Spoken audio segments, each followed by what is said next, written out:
நம்ம ஷெரின் வீட்டு சாப்பாடில் இன்றைக்கி சூப்பரான ஒரு காரசாரமான குழம்பும் ஒரு பொரியலும் பண்ண போகிறோம். அது என்ன குழம்பு அப்படின்னு பார்த்தீங்கன்னா உள்ளி தீயல் பண்ண போகிறோம். கேரளா ஸ்டைலில் உள்ளி தீயல் பண்ண போகிறோம்.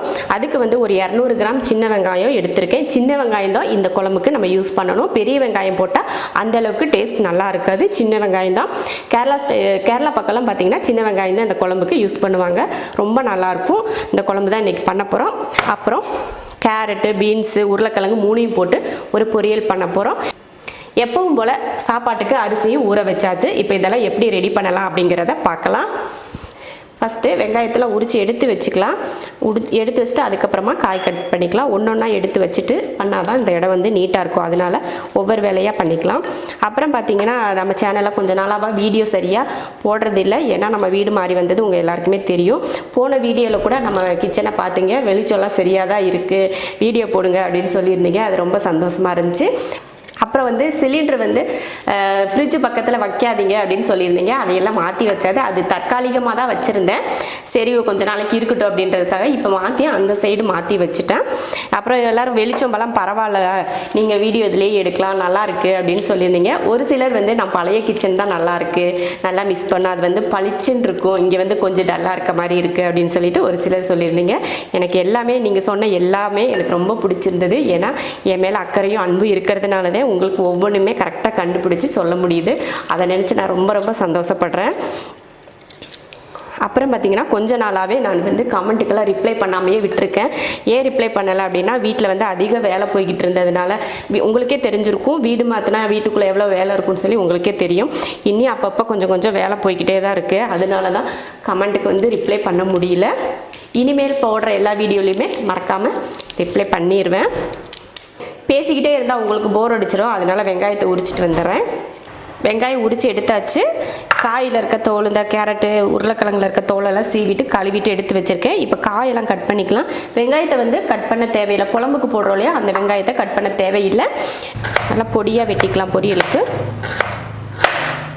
காயெல்லாம் வந்து மீதி ஆயிடும்ல, இந்த கேரட்டு கொஞ்சம், அப்புறம் பீன்ஸ் கொஞ்சம், இந்த மாதிரியெல்லாம் மீதி, உருளைக்கிழங்கு கொஞ்சம், மற்ற எந்த காயாக இருந்தாலும் பீட்ரூட் கொஞ்சம், இந்த மாதிரியெல்லாம் மீதி ஆச்சுன்னா அந்த காய் வீணாக்கிறாமல் எல்லா காயும் ஒன்றா போட்டு நீங்கள் பொரியல் பண்ணிக்கலாம்.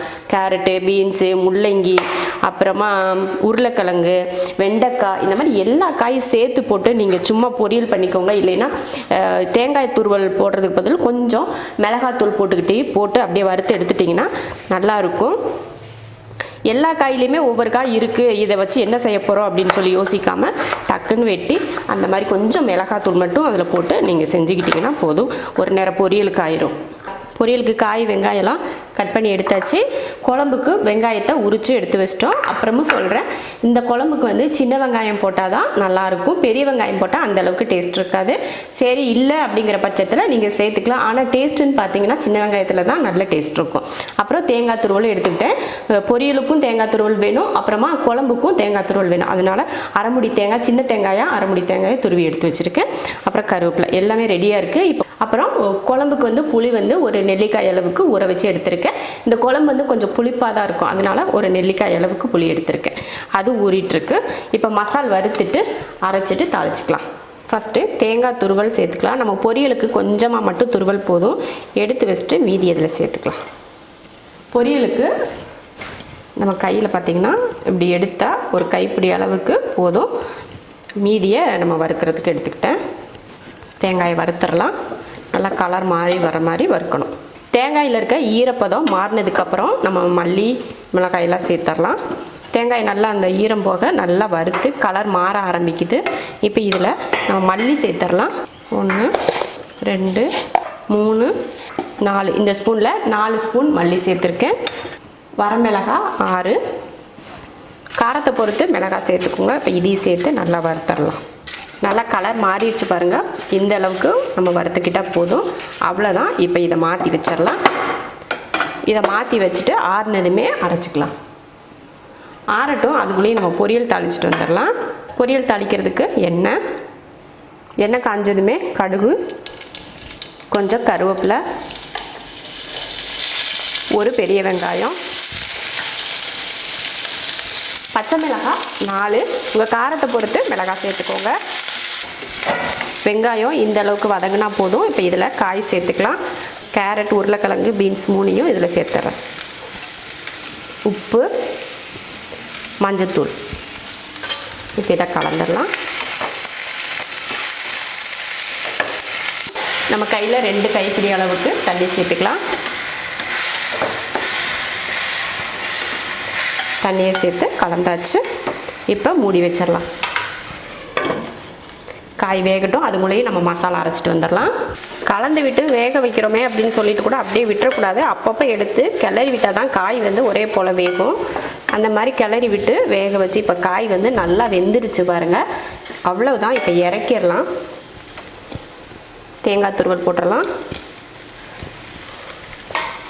தேங்காய் துருவல் போட்டு லைட்டாக கிளறி விட்டுட்டு ஆஃப் பண்ணி எடுத்து வச்சிடலாம்.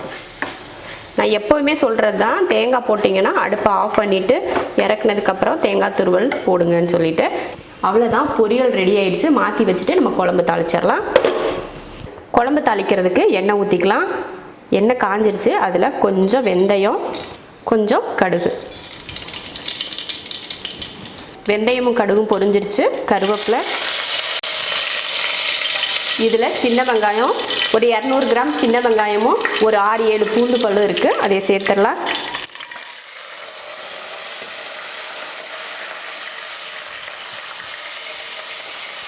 வெங்காயம் வதங்கிறதுக்கு கொஞ்சம் உப்பு சேர்த்துக்கோங்க. ஏன்னா வெங்காயம் வந்து வதங்குறப்போ உப்பு போட்டால் நல்லா அந்த சாப்பிட்றப்போ அந்த வெங்காயத்தில் உப்பு பிடிச்சி நல்லாயிருக்கும். அதனால தான். அடுத்து பெருங்காயத்தூள் கொஞ்சம் சேர்த்துக்கலாம். கொஞ்சம் பெருங்காயத்தூள்.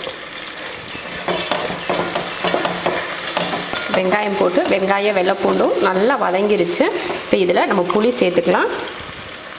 ஒரு நெல்லிக்காய் அளவுக்கு புளி எடுத்தோம் இல்லையா, அதை கரைச்சி இதில் சேர்த்துடலாம். தேங்காய், மிளகாய், மல்லி வறுத்தோம் இல்லையா, அதை அரைச்சாச்சு. அதையும் இதில் சேர்த்துடலாம். கொஞ்சம் மஞ்சத்தூள், உப்பு தேவையான அளவுக்கு. முதல்ல கொஞ்சம் உப்பு போட்டிருக்கோம். இப்போ கொஞ்சம் உப்பு பார்த்துட்டு சேர்த்துக்கோங்க. அவ்வளோதான். இதுக்கு மேலே தண்ணியெல்லாம் வேணாம். அதிகமாக தண்ணி இருந்தால் அந்த குழம்பு நல்லா இருக்காது. கெட்டியாக தான் இருக்கணும். இந்த அளவுக்கு போதும். இப்போ மூடி வச்சிடலாம். ஒரு 3லேருந்து 4 நிமிஷத்துக்கு வேகட்டும். அதுக்கப்புறமா எடுத்துக்கலாம். குழம்பு தாளித்து வேக வச்சாச்சு. அது வேகிறதுக்கு காய்கறி எதுவும் கிடையாது. வெறும் வெங்காயம் மட்டும்தான் போட்டிருக்கலையா, அந்த மசால் வடை மட்டும்தான் போகணும். அதுக்காக தான் வேக வைக்கிறோம். ஒரு 4லேருந்து ஒரு 5 நிமிஷம் வரைக்கும் வேக வச்சுக்கிட்டால் போதும். அப்புறம் நினைப்பீங்க, குழம்புல நீங்கள் தக்காளி சேர்க்கலை, மறந்துட்டீங்களா அப்படின்னு சொல்லிட்டு கேட்பீங்க. இந்த குழம்புக்கு தக்காளி சேர்க்க தேவையில்லை. உள்ளித்தீயல் பண்ணுறதுல வந்து தக்காளி சேர்த்துக்க மாட்டாங்க. அதனால தான் நானும் தக்காளி சேர்த்துக்கல. அதனால தக்காளி இல்லாமல் தான் இந்த குழம்பு நம்ம பண்ணுவோம். இந்த புளியோட டேஸ்ட் மட்டும்தான் இந்த குழம்புல. அதனால் தக்காளி இந்த குழம்புக்கு சேர்க்க தேவையில்லை. அப்புறம் சாப்பாடு வச்சிடலாம். குழம்பு வேகிறதுக்குள்ளே நம்ம சாப்பாடை வச்சிட்டோம்னா அதுவும் விசில் வந்துடும். பொரியல் முன்னாடியே நம்ம ரெடி பண்ணிட்டோம் இல்லையா, சாப்பாடை இப்போ வச்சு விட்டுறலாம். இப்போ சாப்பாட்டுக்கு தேவையான உப்பு, 1 படி அரிசிக்கு 2 படி தண்ணி ஊற்றி உப்பு போட்டு குக்கர் மூடி போட்டு விசில் போட்டாச்சு. 3 விசில் விட்டு ஆஃப் பண்ணிக்கலாம். அதுங்களையும் குழம்பும் அதுக்கு முன்னாடியே ரெடி ஆயிரும். குழம்பையும் அதுக்கப்புறம் ஆஃப் பண்ணிக்கலாம். குழம்பு பாருங்கள், அப்படியே சூப்பராக எண்ணெய் தெளிஞ்சு வருது பாருங்கள். அவ்வளோதான், உள்ளித்தீயல் ரெடி ஆயிடுச்சு. அவ்வளோதான். அடுப்பை ஆஃப் பண்ணிடலாம்.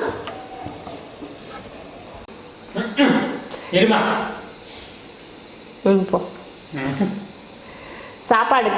சாப்பாடையும் ஆஃப் பண்ணியாச்சு. இப்போ குழம்பும் ரெடி, பொரியலும் ரெடி, எல்லாமே ரெடி ஆயிடுச்சு. இந்த குழம்புக்கு பார்த்தீங்கன்னா சைட் டிஷ் வந்து பொரியல் தான் பண்ணணுமா அப்படின்னு கேட்டிங்கன்னா கண்டிப்பாக இல்லை. அப்பளம் இருக்குது பார்த்தீங்களா, அப்பளத்தை பொரித்து சாப்பிட்டாலே போதும். ரொம்ப சூப்பராக இருக்கும். பொரியலை விட அப்பளம் தான் இதுக்கு ரொம்ப ரொம்ப சரியான காம்பினேஷன். வந்து நீங்கள் இது பொரியல் பண்ணுறதுக்கு வேண்டாம்னா அப்பளம் கூட பொரிச்சிக்கலாம். இப்போ சாப்பாடு வந்து ஸ்டீம் இறங்கட்டும். அதுக்கப்புறம் எடுத்துக்கலாம். உள்ளித்தீயல், பீன்ஸ், கேரட், அப்புறம் உருளைக்கிழங்கு போட்ட பொரியல், சாப்பாடு 3மே சூப்பராக ரெடி ஆயிடுச்சு பாருங்கள். குழம்பு பார்த்திங்கன்னா பார்க்குறதுக்கே அருமையாக இருக்குது.